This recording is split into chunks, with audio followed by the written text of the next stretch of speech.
நாள் ஆகாது என்னிடம் முயற்சி தான் மெய்வருத்த கோழி தரும்.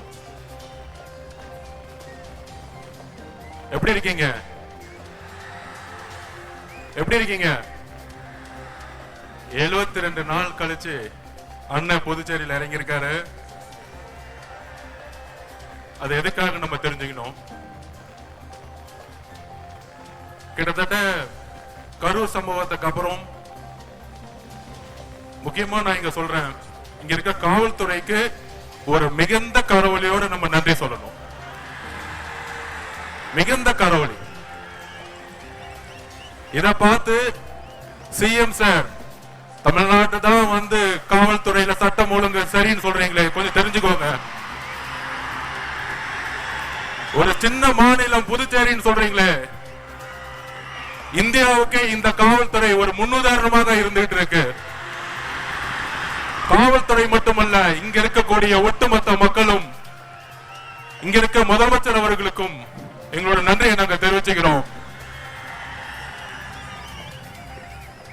இப்படி ஒரு பாதுகாப்பையும் இப்படி ஒரு மக்கள் பாதுகாப்பையும் தமிழ்நாட்டில் இதுவரைக்கும் தமிழக வெற்றி கழகத்துடைய தலைவர் பயணத்தில் கொடுத்ததே கிடையாது. அதனால சிஎம் சார் உங்க அரசியல் எல்லாம் தூக்கி போட்டு தைரியமா தைரியமா எங்க அண்ணன் சொல்ற மாதிரி, எங்க தலைவர் விஜய் அவர்கள் சொல்ற மாதிரி தில்லு இருந்தா தேர்தல்ல மோதுங்க.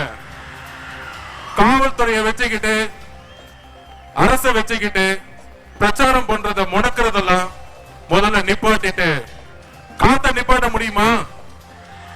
வெள்ளத்தை நிப்பாட்ட முடியுமா? அதுதான் தமிழக வெற்றி கழகத்துடைய பிரச்சார பயணம் இன்றையிலிருந்து தொடங்கிருச்சு.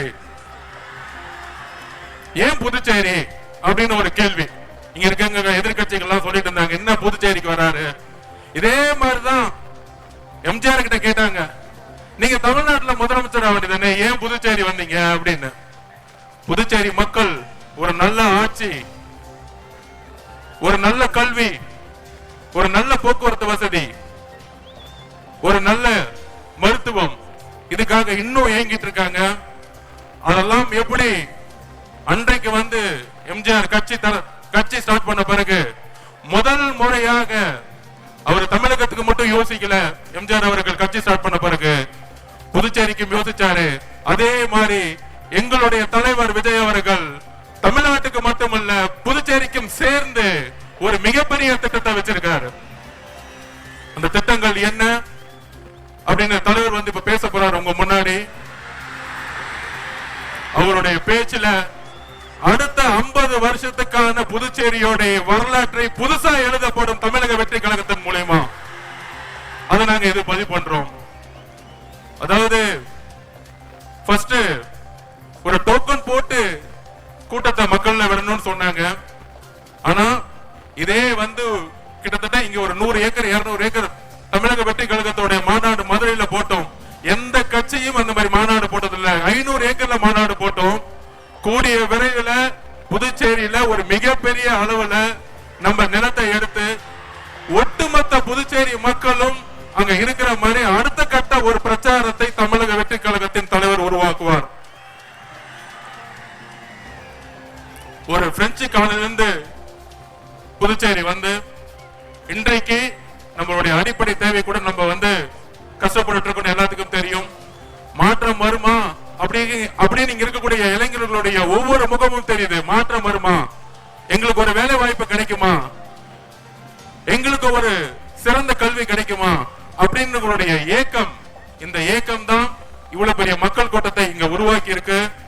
கண்டிப்பாக மிகப்பெரிய எழுச்சி 1970 உருவான மாதிரி நம்மளுடைய தலைவர் வரக்கூடிய தேர்தலில் தமிழகத்தின் முதலமைச்சராக உருவாகி பாண்டிச்சேரியிலையும் தமிழக வெற்றி கழகத்தின் முதல்வரை உருவாக்கி ஒரு மிகப்பெரிய ஒரு புதிய விஷயத்தை உருவாக்குவாரு. அதுக்கான திட்டங்கள், அதுக்கான மேனிபெஸ்டோ கூடிய விரைவில் வந்து நீங்க பாப்பீங்க. அதுக்கான எழுச்சி பயணமா நம்ம வந்து இன்றையிலிருந்து புதுச்சேரி, தமிழகம் மட்டுமல்ல புதுச்சேரி மக்களோட தமிழக வெற்றி கழகம் ஒரு பயணத்தை தொடங்குறது. அடுத்தது